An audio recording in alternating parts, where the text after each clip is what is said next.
The time is just gone 9:47 a.m. and today, the 10th of December, being International Human Rights Day. And then Nelson Mandela made the statement, to deny people their human rights is to challenge their very humanity. Now, we've seen the Media Review Network and the Palestine Solidarity Campaign, the PSD, and Al Jama-ah Party expressing great concern with regards to the Thulsie twins. 64 months later, and these twins have still been incarcerated. And Ganief Hendricks, the leader of the Al Jama-ah Party, is now making an approach to the Minister of Justice and Correctional Services. We need to get to the bottom as to what is happening to the Thulsie twins. Why have they been incarcerated for a period of 64 months, held in detention without trial, without bail? Ganief Hendricks, Assalamu alaikum wa rahmatullahi wa barakatuh, Juma Mubarak, and welcome to the show. Shukran, thank you very much, and Juma Mubarak to all your listeners. Ganief, up front, we want to commend you for your efforts in taking this particular matter up, because things have been very, very silent in the country with regard to the Thulsie twins. And we've seen in the past people with worse crimes. We've even seen right-wing fascists that were caught with arms, that were planning to overthrow the government, and those people were given bail. But here we're talking about these two young boys for 64 months. They're being held without detention, without trial. Yeah, look, they were detained at the age of 23. And I recall in the 1980s, there was an outcry throughout the world when the apartheid government introduced the 90-day law, detention without trial. And now you are talking about 64 months detention without trial. That is unacceptable. That's Ganief, if you could just move around slightly, please. We are getting a bit of a crackle. If you could move around slightly, please, so that we can hear you clearly. Okay, is that much better now? Yes, much better. Yeah. So, yesterday was the last day of this year that we could put questions to the head of parliamentary business, which is a deputy president. So I put that question to the parliamentary table, but they refused to let the deputy president answer it. So I asked him another question yesterday on restitution, which he responded to extensively. However, they advised me to put the question to the Minister of Justice, which I did. And he's supposed to respond within 10 days, which is this week. I'm not sure whether he's going to respond, because if he doesn't respond this week, it means I've got to re-put the question next year. All questions expire, when the term of Parliament, the fourth term of Parliament ends. However, today, as you know, Al Jama-ah is taking part in the demonstration at St. George's Cathedral just after Jama-ah. We have placards, and we are raising the issues that you raised in your introduction. But more important than that, we're having a debate starting in the next 10 minutes, and I'm speaker number 10 on the budgets now. As you know, we have 40 budgets, and those budgets have to be approved so that there's money to run the country next year. One of the budgets is on Treasury now. It is our view that Treasury is underfunding the Department of Justice, underfunding the police. So I have speaking time, and I'm going to speak about the fact that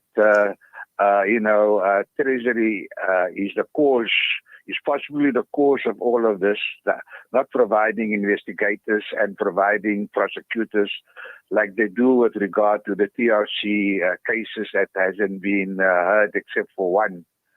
And so I'm gonna lodge a protest vote and vote against the Treasury budget.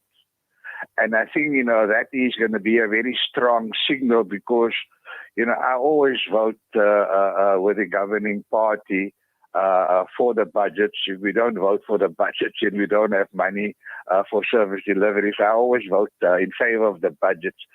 So this will be the first time in 2 years that Al Jama-ah will be voting against the budget. And that is a protest vote against our disgust at the fact that the Thulsie twins are being detained without trial, worse than the worst days in apartheid. So, so our contribution to release the Thulsie twins is number one. We tried to do an oral question in Parliament yesterday to the Deputy President. That failed. We submitted a written question. We're still waiting for the Minister of Justice to reply.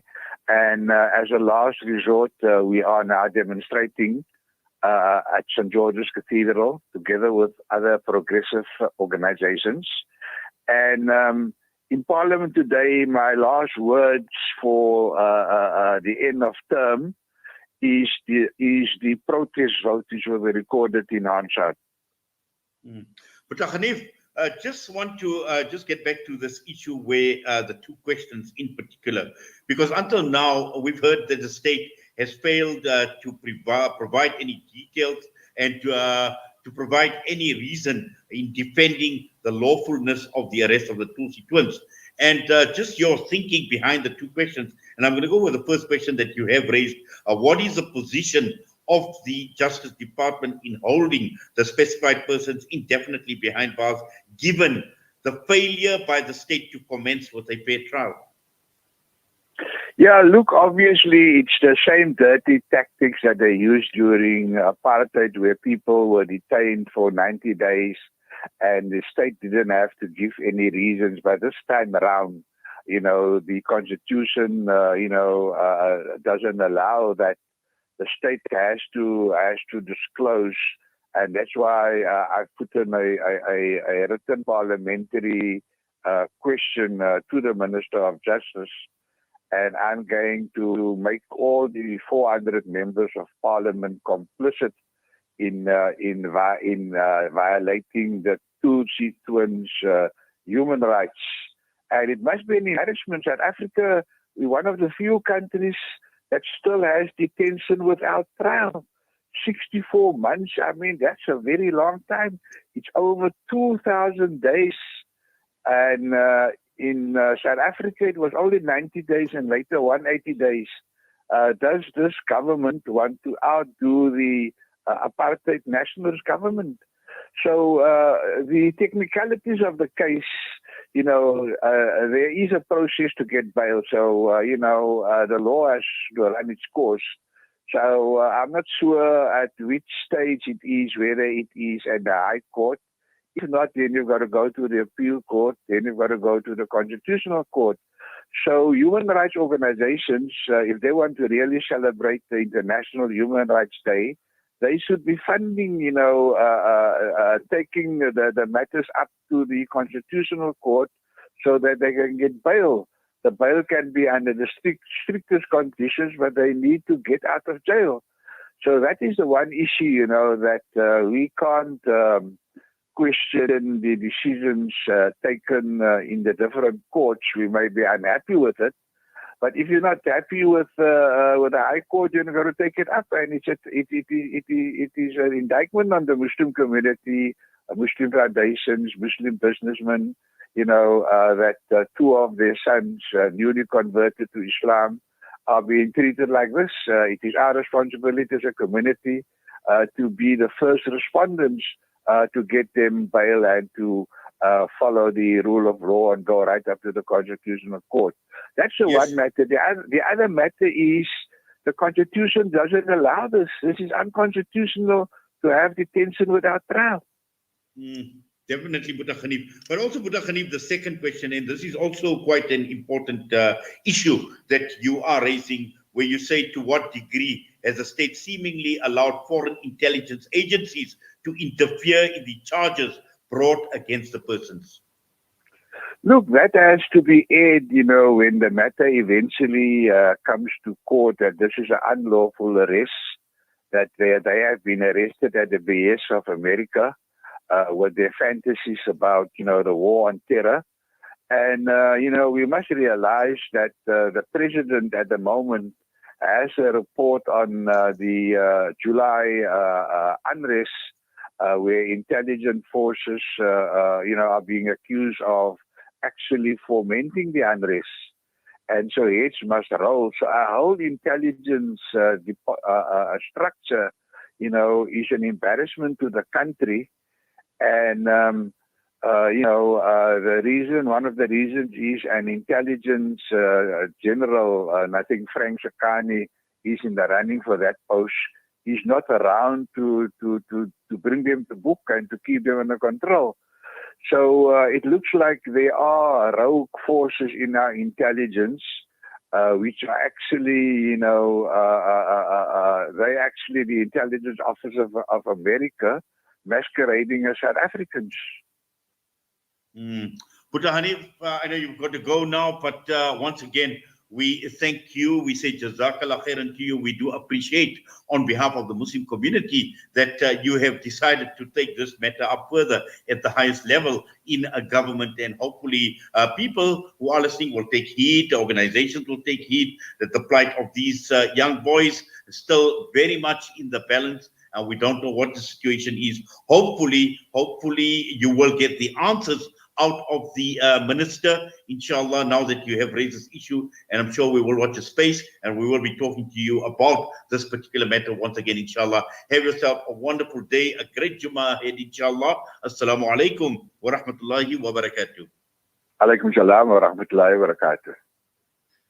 That was Ganief Hendricks, the leader of the Jama-ah party on this day, which is the 10th of December, supposedly International Human Rights Day. But when one looks at the human rights violations that are taking place right across the entire world, we should not limit it to one day only, not only to the 10th of December. Human rights abuses taking place right across the African continent, in our very own country, right across the entire world, with all the occupations, with all the war that is taking place, with all the death, the devastation, the destruction that is taking place right across the world. When one looks at the occupations of Palestine, Kashmir, what's happening out in Syria, the Rohingya, the Muslims in the Xinjiang region in China, and many, many other parts right across the entire world, where millions upon millions of people, their human rights are being trampled upon, and more so hedging on what is termed a genocide that is unfolding. So we make dua that Allah subhanahu wa ta'ala make it easy. Allah subhanahu wa ta'ala make it easy for each and every one of us on this day of Jum'ah, inshallah. Allah make it easy on those who are being oppressed, and also to our families, our communities, our ummah at large. Allah subhanahu wa ta'ala make us amongst people of good character. Allah subhanahu wa ta'ala bless us with following the sunnah of Nabi sallallahu alayhi wa sallam, adhering to the sunnah, and also reciting abundant durood today, especially on the day of Friday, and also making dua for all those who are going through troubled times, to those who have passed away. Allah subhanahu wa ta'ala fill their qabr with nur. And with that, have yourself a wonderful, a spiritually enlightening Jummah, inshallah. Until we meet again, for myself and the team, Assalamu alaikum wa rahmatullahi wa barakatuh. Breaking stereotypes.